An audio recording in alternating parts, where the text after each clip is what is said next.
میں نے جیسے پہلے بھی عرض کیا، ڈاکٹر عبدالقدیر خان مرحوم رحمۃ اللہ علیہ ایٹمی سائنسدان تھے. ہمارے احباب ان سے ملاقات کے لیے گئے، سب علماء تھے ان کے پاس بیٹھے. بہت عجیب شخصیت تھی. ڈاکٹر عبدالقدیر خان جو تھے وہ بہت صفات والے انسان تھے.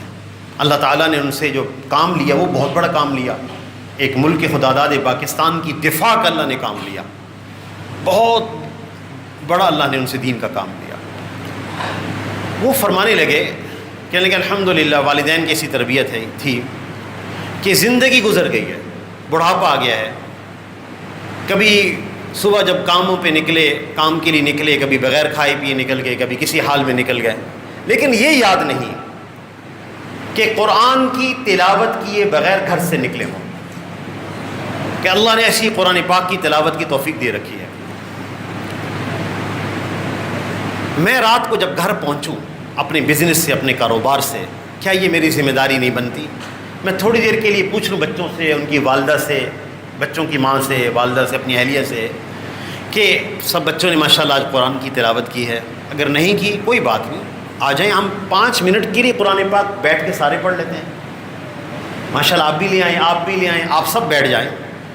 اگر یہ ساری فیملی بیٹھ کر قرآن پڑھ رہی ہے 5 منٹ کے لیے تو کیا معاملہ ہوگا؟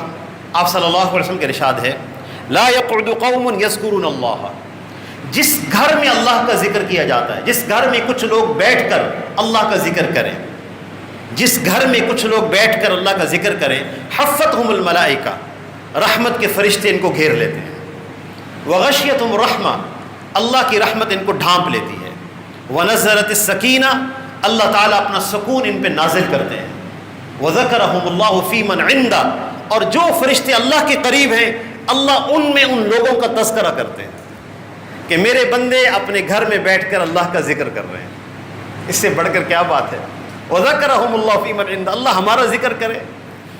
آپ صلی اللہ علیہ وسلم نے ابی ابن کعب رضی اللہ تعالیٰ عنہ سے فرمایا، ابی، اللہ نے مجھے حکم دیا ہے کہ میں آپ کو قرآن پاک پڑھ کے سناؤں. اقرأ علیک، آپ کو سناؤں. انہوں نے کہا اللہ سمانی، اللہ نے میرا نام لیا ہے؟ آپ نے فرمایا جی ہاں، اللہ تعالیٰ نے آپ کا نام لے کر کہا. اس پر وہ رو پڑے. پھر آپ صلی اللہ علیہ وسلم نے سورۃ البینہ کی تلاوت فرمائی. وذکرہم اللہ فی من عندہ. کیا یہ ذمہ داری نہیں ہے میں کام سے آؤں، گھر پہ آؤں، سارے ہنسی خوشی اور بچوں کو لے کر محبت سے 5 منٹ کے لیے بچوں کو بٹھا دینا اپنے ساتھ، سب قرآن پاک پڑھ لیں، پھر اپنے کاموں میں لگ جائیں، پھر باتیں، گفتگو، مشغلہ جو بھی ہے. اس لیے اللہ تعالیٰ کا تو یہ ارشاد ہے لقد خلقنا الانسان فی کبد، ہم نے انسان کو مشقت میں پیدا کیا. مشکل حالات آئیں گے، تکلیفیں بھی آتی رہیں گی. اگر ہم نے وہ اعمال نہ کیے جو دلوں کی راحت کا ذریعہ ہیں تو یہ غم اور پریشانیاں ہمیں حواس باختہ کر دیں گی.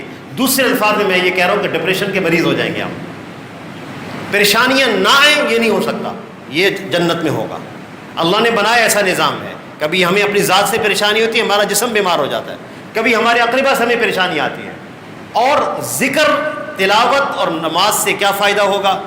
علماء نے لکھا ہے کہ ایک تو یہ شکل ہے کہ اللہ پاک اس غم کو دور فرما دے. دوسری بات، غم رہے، تکلیف رہے، لیکن غم کا اثر اللہ دل سے دور فرما دے. اللہ اس پر پوری قدرت رکھتے ہیں. غم کا اثر، پریشانی کا اثر دل سے دور فرما دے. اس لیے گزارش یہ ہے کہ نماز کا بھی اہتمام ہو اور تلاوت قرآن پاک کا بھی اہتمام ہو.